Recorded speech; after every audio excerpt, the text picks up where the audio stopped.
Semoga Sobat Pintar dalam keadaan sehat dan bahagia.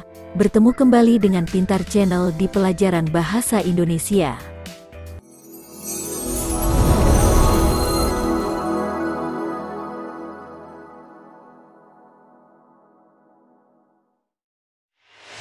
Selamat datang di Jendela Dunia, tempat di mana setiap buku adalah pintu ke petualangan tanpa batas. Apakah Sobat Pintar setuju bahwa membaca merupakan kegiatan wajib bagi seorang pelajar? Bacaan itu tidak hanya berupa buku pelajaran, tetapi masih banyak sumber-sumber lain yang bisa kita baca, seperti buku kumpulan cerpen, novel, dan buku-buku ilmu pengetahuan populer. Mari kita menggali informasi dari buku. Buku bacaan dapat dibagi ke dalam dua jenis, yaitu buku fiksi dan non-fiksi. Buku fiksi, contohnya, novel, kumpulan cerpen, dongeng, drama, dan lain-lain. Sedangkan buku non-fiksi, contohnya, buku pelajaran, ilmiah populer, biografi, kumpulan jurnal, dan lain-lain. Seseorang membaca buku fiksi pada umumnya untuk memperoleh hiburan ataupun kesenangan. Coba Sobat Pintar pikirkan kembali, apa yang Sobat Pintar inginkan ketika membaca novel? Ketika itu, akan muncul berbagai perasaan seiring dengan perjalanan hidup yang dialami tokoh novel tersebut. Tidak demikian halnya, ketika Sobat Pintar membaca buku pelajaran, buku ilmiah, ataupun buku non-fiksi lainnya. Yang Sobat Pintar peroleh ketika itu adalah sejumlah informasi, pengetahuan, ataupun wawasan.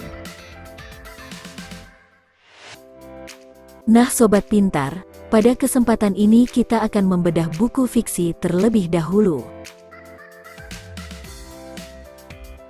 Buku fiksi adalah karya sastra yang menciptakan cerita, karakter, dan dunia imajinatif.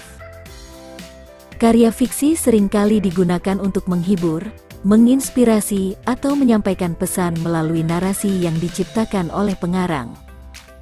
Adapun ciri-ciri buku fiksi adalah sebagai berikut. 1. Imajinatif.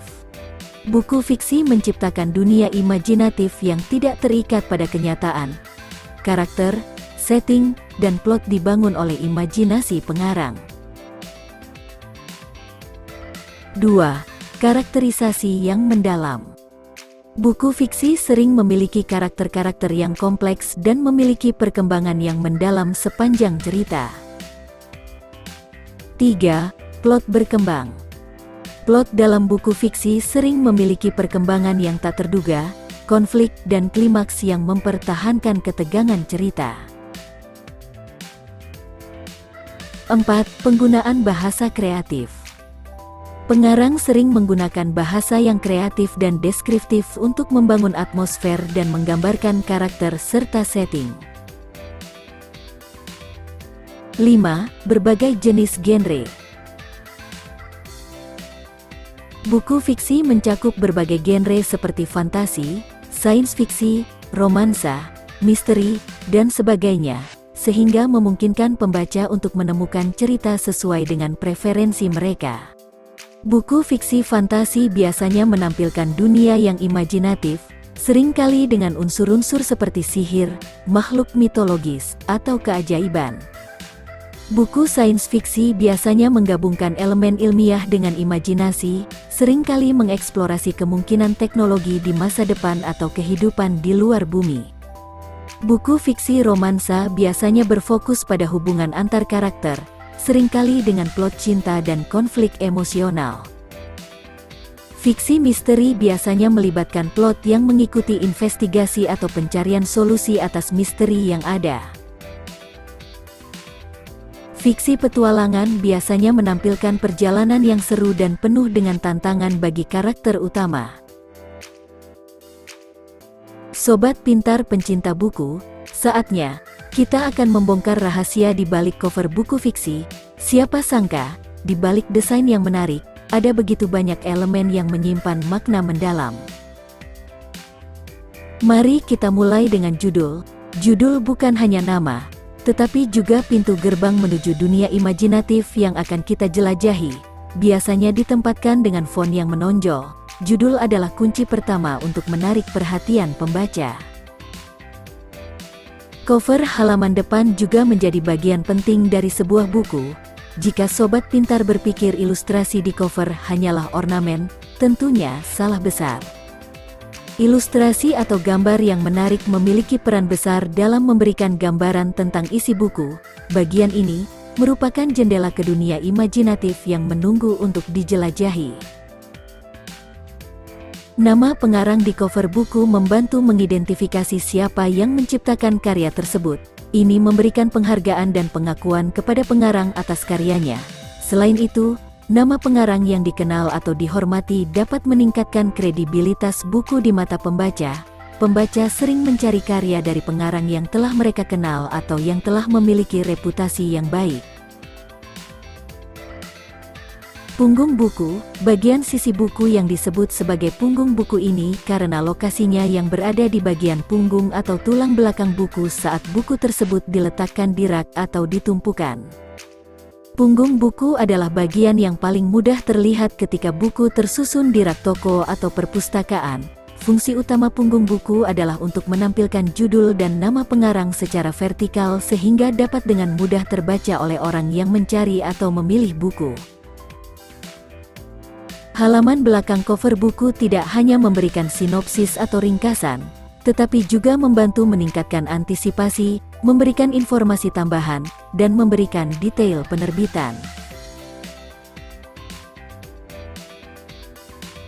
Bagian penting lainnya adalah sinopsis atau ringkasan cerita. Meskipun hanya sepotong kecil teks, sinopsis memberikan gambaran singkat tentang plot, karakter, dan tema utama yang dapat ditemukan dalam buku. Ini seperti bocoran kecil yang membuat kita semakin penasaran. Kode batang buku adalah serangkaian garis vertikal hitam dan putih yang tercetak pada label atau sampul buku. Kode batang ini berfungsi sebagai identifikasi unik untuk buku tersebut dalam sistem manajemen inventarisasi. Kode batang buku biasanya mengandung informasi seperti nomor ISBN, International Standard Book Number, atau kode unik lainnya yang terkait dengan buku tersebut. Setelah mengenal bagian-bagian cover buku fiksi, tentunya sobat pintar ingin pula mengenali bagian-bagian apa saja yang ada dalam sebuah buku fiksi. Mari kita jelajahi bersama. Mari kita lihat halaman awal sebuah buku fiksi.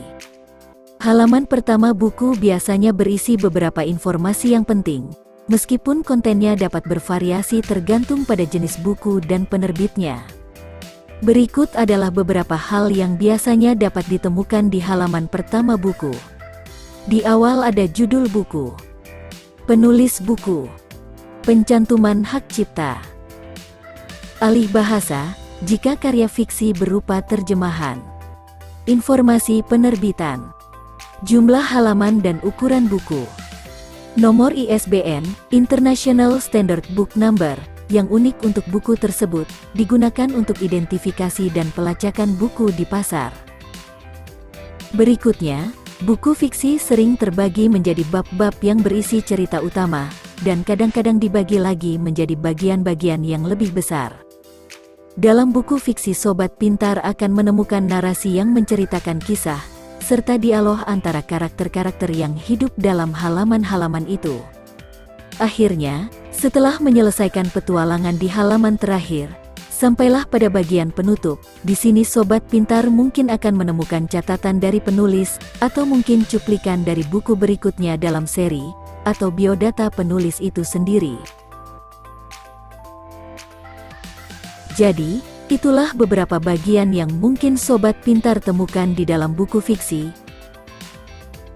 Semoga materi ini membantu sobat pintar lebih memahami dan menikmati pengalaman pembelajaran selanjutnya.